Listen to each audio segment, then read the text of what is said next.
Bienvenue dans cette nouvelle édition du QG Week-end. Au sommaire de l'actualité, le compte à rebours est enclenché en Guinée. L'élection présidentielle aura lieu dans 6 jours, le 11 octobre 2015. État des lieux et enjeux dans ce journal. Commémoration ce dimanche en Algérie des événements du 4 octobre 1988 à l'occasion de faire le point sur les avancées politiques, économiques et sociales du pays depuis lors. Et puis les Lionnes de la Teranga, reines d'Afrique pour la 11e fois. Elles ont remporté ce samedi face au Cameroun la 22e édition de l'Afro-Basket féminin. Score final 81-66. Mais avant de développer ces titres, nouvelle défection au sein du Parti démocratique gabonais. Après la démission de Jean Ping et celle de René Ndemezo Obiang, une autre figure de l'ère Omar Bongo vient de quitter la formation. Il s'agit de Jean-François Toutoum Emané.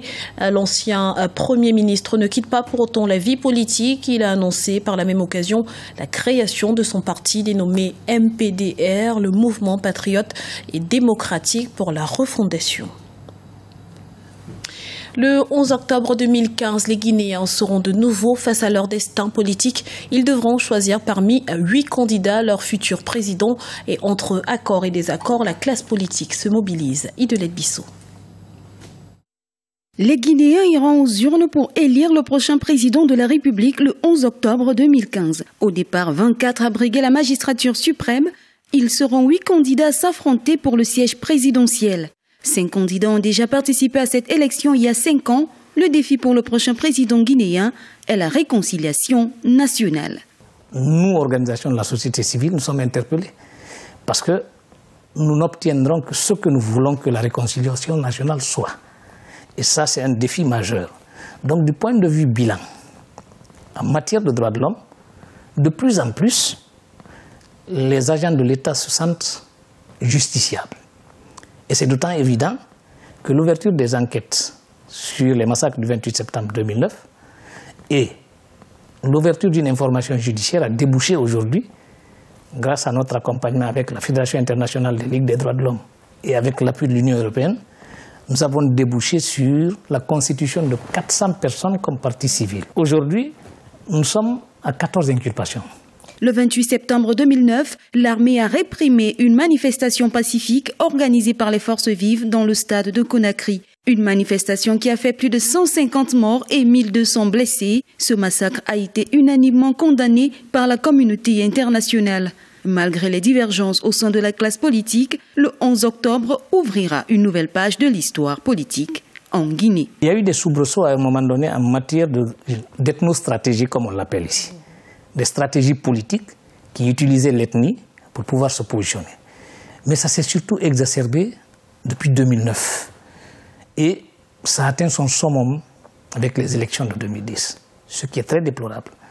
Et aujourd'hui, nous l'avons déclaré une fois le 26 mai passé.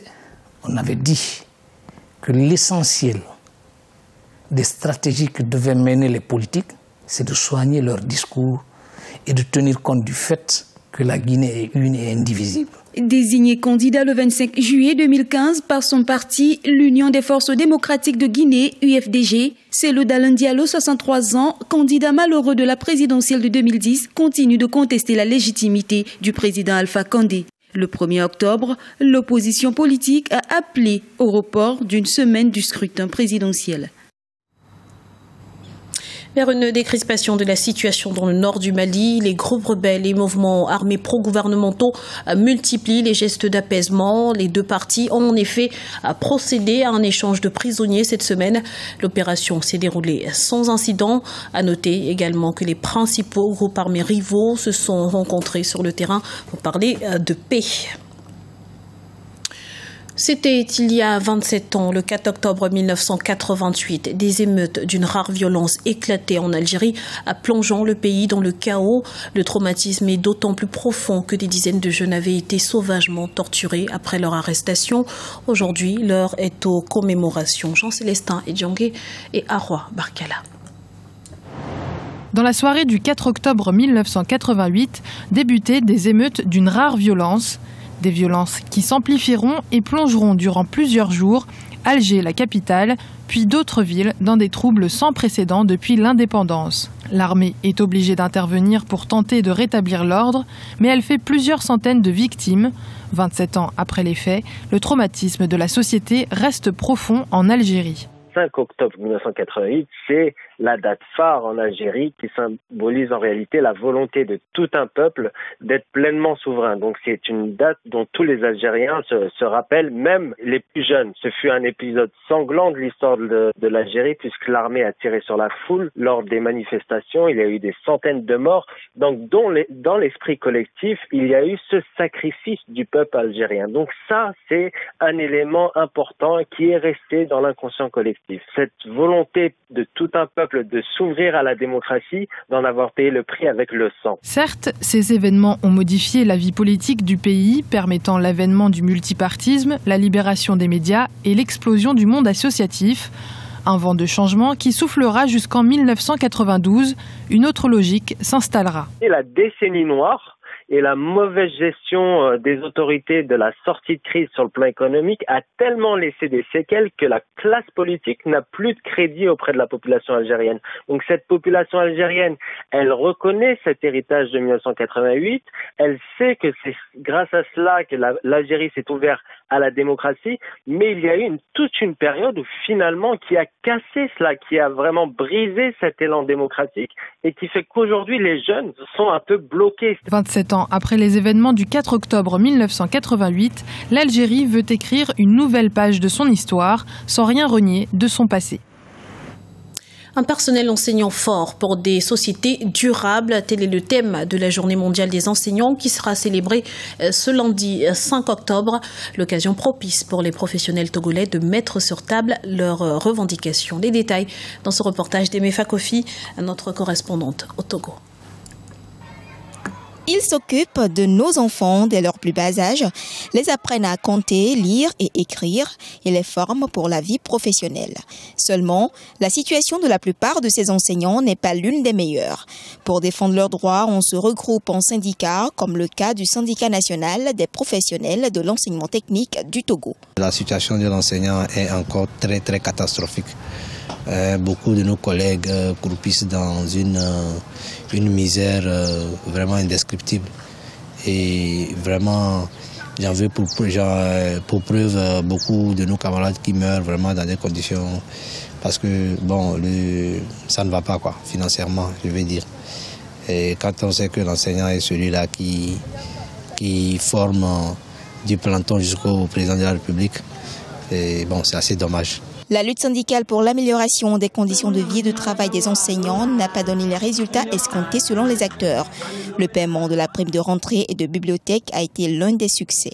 Au-delà de ça, nous avons mené des actions parce qu'il faut reconnaître que l'enseignant a pour bureau sa maison et tout. Et on avait voulu qu'on puisse avoir une prime de logement pour l'enseignant. À la place, on nous a donné une prime d'incitation à la fonction enseignante dont la valeur n'est que de 10 000 ou de 8 000.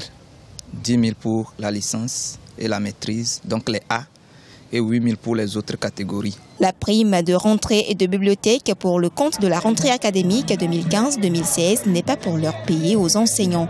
Et pour beaucoup, enseigner au Togo ne nourrit pas son homme. Afin de se faire de nouveau entendre et réfléchir sur leur situation, diverses activités sont prévues pour marquer la journée du 5 octobre consacrée aux enseignants. C'était un duel 100% Lyon face au Cameroun. Le Sénégal a remporté ce samedi à Yaoundé l'Afro-Basket féminin 2015. Score final 81-66. Il s'agit là du 11e titre continental pour les Lyonnes de la Teranga qui se qualifient d'office pour les Jeux Olympiques de Rio 2016. De son côté, le Cameroun n'a pas démérité. Analyse de la rencontre avec Samuel Nono, ancien international camerounais de basketball.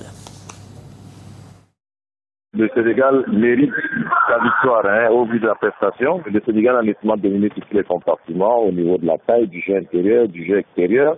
Donc c'est une victoire logique. De toute façon, on s'y attendait un tout petit peu parce qu'on avait un déficit de taille. Par contre, je voulais dire ici ma fierté par rapport à l'équipe du Cameroun qui, pour une première, fait quand même honneur à son peuple. Je crois que c'est le cas de l'équipe. Donc merci aux filles et merci pour le peuple de Cameroun. Je remercie ces filles. Donc voilà. Mais techniquement, une fois de plus, le Sénégal a mérité sa victoire. Ça, c'est incontestable. Il n'y a pas de problème là-dessus. Bon, voilà.